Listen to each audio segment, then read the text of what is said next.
इस पर पिलातुस ने यीशु को लेकर कोड़े लगवाए और सिपाहियों ने कांटों का मुकुट गूंथ कर उसके सिर पर रखा और उसे बैंजनी वस्त्र पहनाया और उसके पास आकर कहने लगे, हे यहूदियों के राजा, प्रणाम।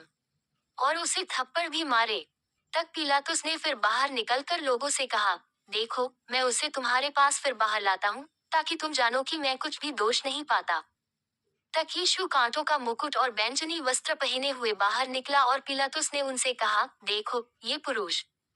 जब महायाजकों और प्यादों ने उसे देखा, तो चिल्लाकर कहा कि उसे क्रूस पर चढ़ा। क्रूस पर। पिलातुस ने उनसे कहा, तुम ही उसे लेकर क्रूस पर चढ़ाओ, क्योंकि मैं उसमें दोष नहीं पाता। यहूदियों ने उसको उत्तर दिया कि हमारी भी व्यवस्था है और उस व्यवस्था के अनुसार वह मारे जाने के योग्य है, क्योंकि उसने अपने आप को परमेश्वर का पुत्र बनाया। जब पिलातुस ने यह बात सुनी तो और भी डर गया और फिर किले के भीतर गया और यीशु से कहा, तू कहाँ का है? परंतु यीशु ने उसे कुछ भी उत्तर न दिया। पिलातुस ने उससे कहा, मुझसे क्यों नहीं बोलता? क्या तू नहीं जानता कि तुझे छोड़ देने का अधिकार मुझे है और तुझे क्रूस पर चढ़ाने का भी मुझे अधिकार है? यीशु ने उत्तर दिया कि यदि तुझे ऊपर से न दिया जाता, तो तेरा मुझ पर कुछ अधिकार न होता, इसलिए जिसने मुझे तेरे हाथ पकड़वाया है, उसका पाप अधिक है। इससे पिलातुस ने उसे छोड़ देना चाहा, परंतु यहूदियों ने चिल्ला चिल्ला कर कहा, यदि तू इसको छोड़ देगा तो तेरी भक्ति कैसर की ओर नहीं। जो कोई अपने आप को राजा बनाता है वह कैसर का सामना करता है। ये बातें सुनकर पिलातुस यीशु को बाहर लाया और उस जगह एक चबूतरा था जो इब्रानी में गब्बता कहलाता है, और न्याय आसन पर बैठा। ये फसल की तैयारी का दिन था और छठे घंटे के लगभग था। तब उसने यहूदियों से कहा, देखो, यही है तुम्हारा राजा। परंतु वे चिल्लाए कि ले जा, उसे क्रूस पर चढ़ा। पिलातुस ने उनसे कहा, क्या मैं तुम्हारे राजा को क्रूस पर चढ़ाऊं? महायाजकों ने उत्तर दिया कि कैसर को छोड़ हमारा और कोई राजा नहीं। तब उसने उसे उनके हाथ सौंप दिया ताकि वह क्रूस पर चढ़ाया जाए। तब वे यीशु को ले गए और वह अपना क्रूस उठाए हुए उस स्थान तक बाहर गया, जो खोपड़ी का स्थान कहलाता है और इब्रानी में गुलगुता। वहां उन्होंने उसे और उसके साथ और दो मनुष्यों को क्रूस पर चढ़ाया, एक को इधर और एक को उधर, और बीच में यीशु को। और पिलातुस ने एक दोष पत्र लिखकर क्रूस पर लगा दिया और उसमें ये लिखा हुआ था, यीशु नासरी यहूदियों का राजा। ये दोष पत्र बहुत यहूदियों ने पढ़ा, क्योंकि वह स्थान जहां यीशु क्रूस पर चढ़ाया गया था नगर के पास था और पत्र इब्रानी और लतीनी और यूनानी में लिखा हुआ था। तब यहूदियों के महायाजकों ने पिलातुस से कहा, यहूदियों का राजा मत लिख, परंतु ये कि। उसने कहा, मैं यहूदियों का राजा हूँ। पिलातुस ने उत्तर दिया कि मैंने जो लिख दिया वह लिख दिया।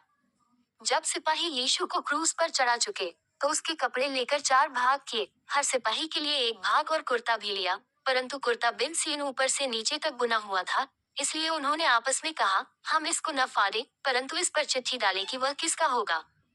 यह इसलिए हुआ कि पवित्र शास्त्र की बात पूरी हो कि उन्होंने मेरे कपड़े आपस में बांट लिए और मेरे वस्त्र पर चिट्ठी डाली। सो सिपाहियों ने ऐसा ही किया।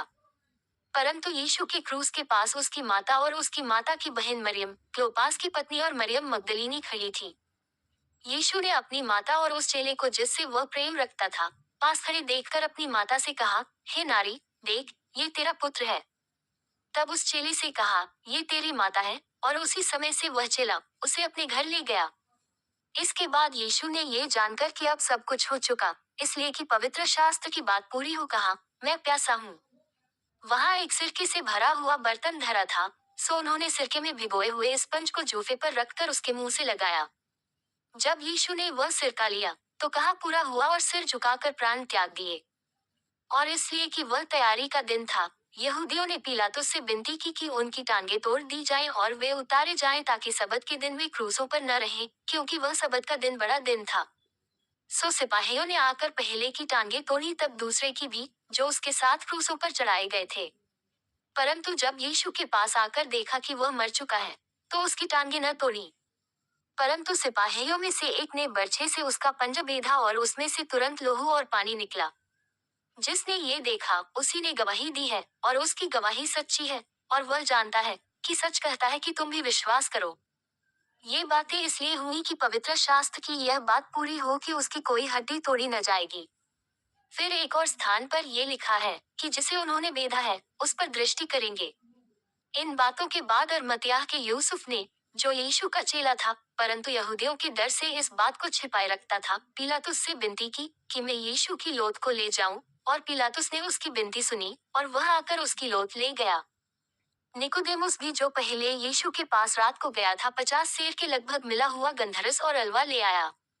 तब उन्होंने यीशु की लोथ को लिया और यहूदियों के गढ़ने की रीति के अनुसार उसे सुगंध द्रव्य के साथ कफन में लपेटा। उस स्थान पर जहाँ यीशु क्रूस पर चढ़ाया गया था, एक बारी थी, और उस बारी में एक नई कब्र थी, जिसमें कभी कोई न रखा गया था। सो यहूदियों की तैयारी के दिन के कारण उन्होंने यीशु को उसी में रखा, क्योंकि वह कब्र निकट थी।